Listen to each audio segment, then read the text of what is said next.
And we welcome you back in. Saturday night means a little trip down Convince Me Boulevard.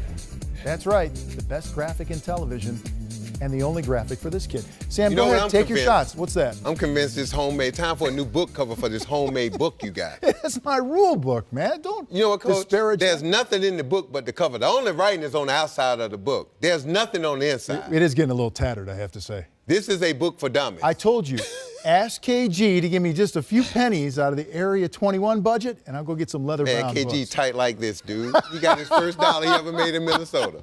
All right, let's get to it. People, trends, teams, the guys convinced me that their answer is the correct one. So we'll start with you, Sam. Convince me that the Washington Wizards, on a real roll right now, particularly at home, can ascend and hold on to that number 2 spot in the Eastern Conference. Have they figured it out? Yes, they have. Everybody talks about Vince, Bradley Beal and John Wall, which they should. Those two guys are having great years. But the third guy who's really put them over the top has been Otto Porter. Yes. So when you look at how they're playing and you look at how Scott Brooks got them moving the basketball, and John Wall is playing the best he has ever played. And if you look at Cleveland, Toronto, other than Boston's playing well, but you look at the teams that have been at the top all year, Cleveland and Toronto, they are struggling right now. And so if you're Washington, you have to have confidence that you can come back and make a run for that number 2 or even the number 1 spot, because you shouldn't be afraid of it. No one in the East should be afraid of each other right now.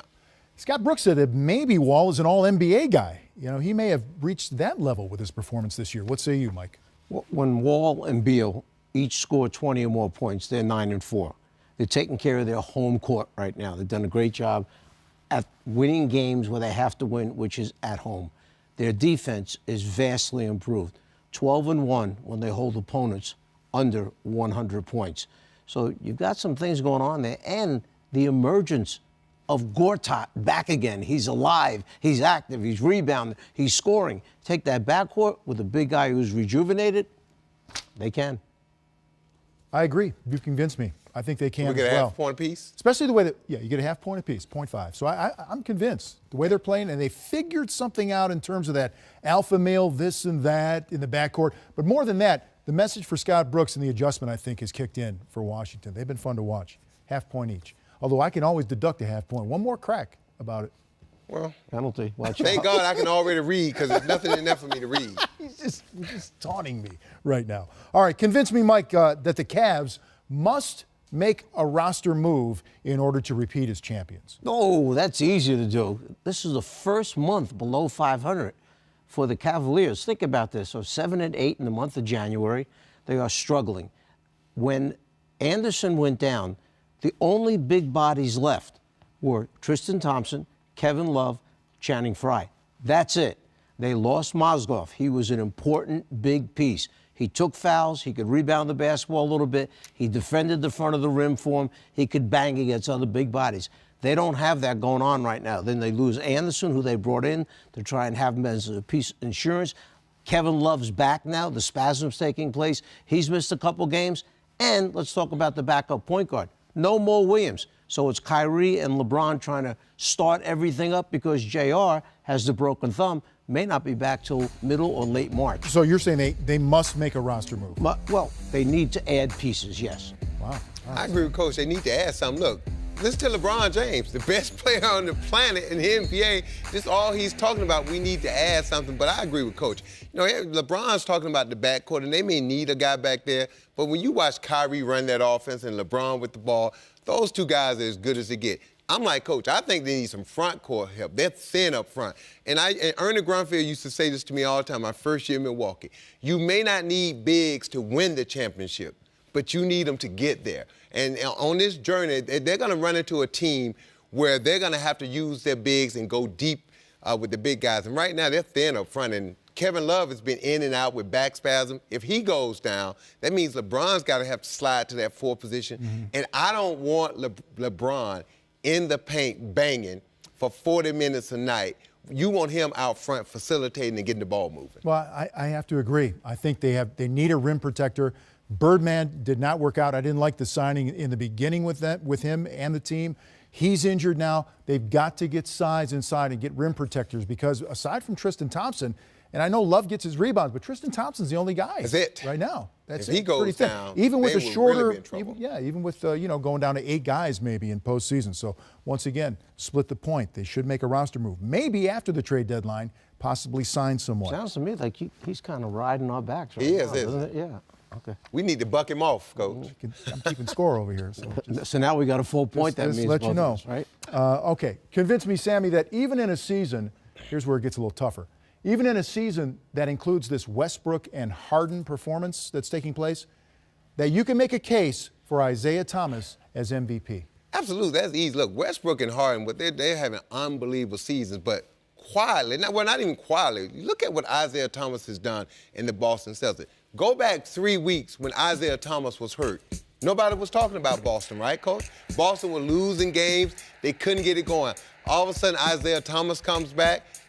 They're winning. They're winning tough games. They're beating good teams on their home floor and on the road. And the thing about it, he's leading the league in scoring in the fourth quarter.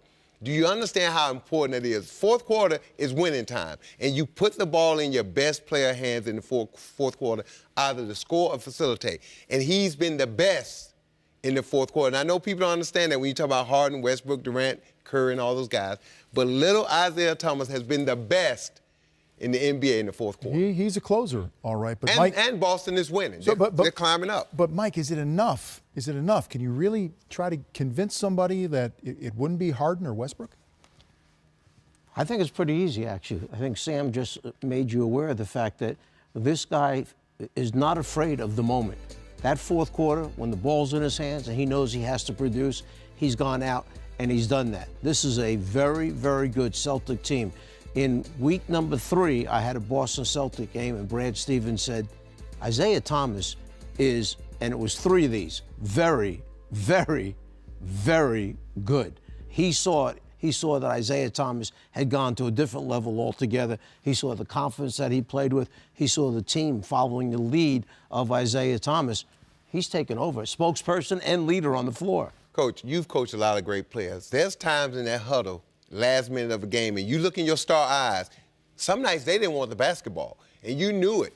You look in this young man's eyes, and he wants the basketball, and for his size, he's had to fight for everything. And I like guys like that who had to scrap and fight for everything. So the moment is never going to be too big for him, and he loves proving people wrong, that he is the big man in a little man's body. Well, once again, he forced himself into the conversation, and being in the league as the last pick, the 60th pick, now he's forced himself into the conversation for MVP. I don't think he would win that because we have such strong arguments for, particularly, I think, James Harden. He can finish second, though. But if OKC starts losing, I don't know if he can. Well, if they start losing and they drop to 7th or 8th and they barely get in the playoffs, he may have a chance. One thing, too, don't forget this. He's doing this for the Boston Celtics. There's an historical perspective that's taking place with Boston in terms of he might be the single-season scoring average leader for one season for the Boston Celtics. Now think about that. Passing Larry Bird. Right. When He's you tied walk with Larry in the Boston Bird right Garden, now. what do you exactly. see? Banners and names. Chasing John Havlicek for these games with 20 straight. So he's doing this with the surroundings of being in this sacred place in the NBA. Was your question, can he win or can he get into I just wanted to make a case. Or can he get into the race for the MVP? I think you can put him in the conversation. I don't think it's going to happen, though. I've enjoyed watching him play. He's been a great surprise, and he's played with unbridled joy this year. I think this is going to come down to the 82nd game before that'd be make crazy. their mind up. You guys split a point again. It's 1.5, 1.5. This is it right here. Finally, this, Mike. If the league is going small, then why is the Taco Bell Skills Challenge during All-Star Weekend going big? Why are these big guys in the Skills Challenge? Why? Because recently, over the last few years, you may have noticed that there are big guys behind the three-point line, shooting but all not these handling the ball. three-point shots. So that means that their skill level has been raised because they're outside now not only shooting threes, but going dribble handoffs with their teammates, setting screens on the perimeter, rolling, catching the ball, and then improving by one dribble. So last year, when Karl Anthony Towns won the skills competition, I think it shocked a lot of people, but then you sat back and wait a minute. This is like a point guard who grew up, and he grew up into a 7-footer. Well, Sam, what is it with these guys? Do they all think they're point guards? Vince, all big guys want to dribble and shoot threes. All little guys want to post up. We was talking about in the back. I had TJ Ford, and he wanted to back people down and post up. And then on defense, when the bigger point guards would post him up and we send help, he get mad at us for giving him help. Those guys, that's just how they're built. But, yeah, big guys always want to play outside and dribble the basketball. Karl Anthony Towns used to bug me every day about putting in a pick-and-roll play where he handles and Ricky Rubio set the screen for him and let him come off. And guess what?